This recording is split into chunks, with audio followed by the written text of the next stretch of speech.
Open Pit, Mine Planning and Design. Capítulo 5. Límites del Tajo. Parte 7. Subcapítulo 5.8. Métodos asistidos por computadora.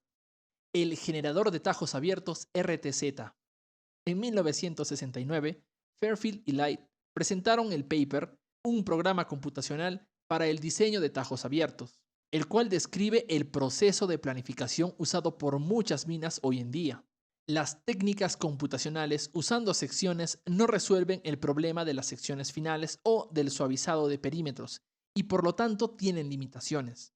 El enfoque aquí descrito es la proyección de vistas en planta, específicamente la proyección de contornos perimetrales. El proceso inicia con el desarrollo de un modelo de bloques. Como mínimo, a cada bloque se le asigna una ubicación en coordenadas y un índice que depende del tipo de roca o tipo de ley. El segundo paso es la selección de uno o más perímetros base a partir del cual se genera el tajo. Estos definen la extensión horizontal final del tajo en o cerca de la elevación de la base final del tajo. Cada perímetro así dibujado se convierte en la base de las pruebas a partir de la cual se genera un tajo total. La información que se requiere para llevar a cabo estos cálculos es 1. El tamaño y la forma del cuerpo mineralizado. 2. Los tipos de mineral y roca presentes. 3. Leyes de mineral. 4. Estabilidad del talud. 5. Tamaño y forma del perímetro de base. 6. Leyes de corte. 7. Profundidad del tajo. Y 8. Costos unitarios de trabajo. El perímetro base de prueba se define como un conjunto de líneas cortas. Las coordenadas de los puntos de cada línea se ingresan directamente usando un digitalizador y se ingresan en sentido horario. El perímetro inicial se proyecta hacia arriba y hacia afuera, sobre el siguiente horizonte. El siguiente horizonte ocurre a una distancia específica por encima del horizonte actual. El intervalo real se determina a mano haciendo uso de los requerimientos del trabajo y es una fracción de la altura del banco, usualmente la mitad. Se usa el ángulo de talud que es permitido para cada tipo particular de roca en cada posición. Si los taludes en las líneas proyectadas tienen diferentes puntos finales y no son los mismos, se usa el valor medio para suavizar las líneas. Ahora, está disponible información suficiente para generar el perímetro del tajo en el siguiente horizonte superior, como 1. Las coordenadas de las líneas que definen el perímetro actual. 2. Los taludes promedio permitidos de estas ubicaciones. Y 3. La diferencia de elevaciones hacia el siguiente horizonte. Con esta información, el programa trabaja en sentido horario a lo largo del perímetro. Cuando el perímetro del siguiente horizonte superior ha sido generado, el área dentro del nuevo perímetro puede escanearse y, mediante la referencia del tipo de roca de la matriz y el intervalo vertical apropiado, se calculan los volúmenes y tonelajes de los diferentes tipos de roca entre los límites inferior y superior. Haciendo referencia a la matriz de la roca actual almacenada en la memoria de la computadora, se escanea la zona entre la línea y el eje central. Cada tipo de roca presente se identifica y se cuenta en términos de bloques. Entonces, por la referencia a las dimensiones de la celda y el intervalo de nivel, el número de bloques se convierte en un volumen. De esta manera, todos los elementos dentro del perímetro del tajo son evaluados y se elaboran los totales progresivos por cada tipo de roca.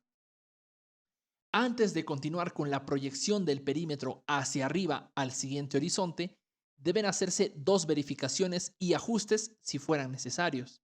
Primero, las líneas se chequean para asegurar que la longitud de las líneas se mantiene dentro de un rango específico. Si las líneas exceden cierto máximo permitido, se introduce un punto con coordenadas intermedias en el punto medio de la línea. Por otro lado, en algunas circunstancias, la longitud de la línea puede volverse muy pequeña y en una proyección posterior, los puntos finales pueden invertir su orden. Esto dará lugar a cálculos ambiguos que resulten en un perímetro muy distorsionado. Por lo tanto, con el objetivo de evitar esta situación, se eliminan los puntos a medida que las longitudes se vuelven menores a cierto mínimo permitido. Luego, el programa escanea el perímetro y verifica el desarrollo de ángulos agudos entre las líneas perimetrales adyacentes, que se comparan con un ángulo mínimo dado. establecido con los datos de entrada. Si el ángulo agudo de la línea es demasiado agudo, los puntos del perímetro se ajustan hasta que el ángulo sea mayor que el mínimo permitido. Esta parte del programa evita el problema del desarrollo de curvas cerradas en el perímetro del tajo. Habiendo llevado a cabo estas verificaciones, el programa continúa hacia el siguiente horizonte donde se repite el ciclo completo, así sucesivamente hasta que se alcance el perímetro del tajo final.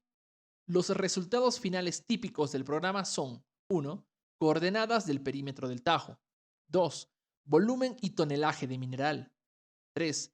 Volumen y tonelaje de desmonte. 4. Relación de desbroce. 5. Ley promedio de alimentación a planta. Y 6. Costos totales de trabajo. En casos donde se requieran costos de trabajo e ingresos, se necesitará información de ingreso adicional para la computadora. Los costos se incluyen bajo los siguientes encabezados: costos fijos por unidad de tipo de roca, que es perforación, voladura y carguío; costos variables con la profundidad, que es transporte a partir de diferentes cotas de trabajo; y costos fijos por unidad de roca, que es supervisión y servicios. El método de diseño básico de tajos descrito hasta ahora desarrolla un único tajo a partir de una sola base. Habiendo completado el diseño para un solo tajo, el usuario puede continuar y añadir tajos adicionales como expansiones incrementales del primer tajo mediante la incorporación de una nueva base que se una al primer tajo, o se puede especificar una segunda base que se ubique afuera del primer tajo, creando de esta manera un tajo con doble fondo. Se adopta el mismo procedimiento. Se ingresa a la computadora un perímetro base de prueba para el segundo tajo y el programa repite el ciclo de proyecciones de nivel a nivel hasta que se alcanza la superficie. Probablemente el perímetro de este segundo tajo invada el límite del primero. Sin embargo, con la ayuda de su memoria, la computadora tendrá en cuenta el hecho de que el tajo ya se ha generado. Tan pronto como se produzca la invasión, el volumen completo delimitado por el primer perímetro del tajo se considerará extraído y por lo tanto será aire. Esto evita cualquier duplicidad en los reportes. Una segunda base puede representar: 1. Una extensión de trabajo para el primer tajo. 2. Una expansión incremental del tajo para asegurar la sensibilidad del primer tajo a la rentabilidad. Y 3. Un segundo tajo que pueda unirse con el primero en los bancos superiores.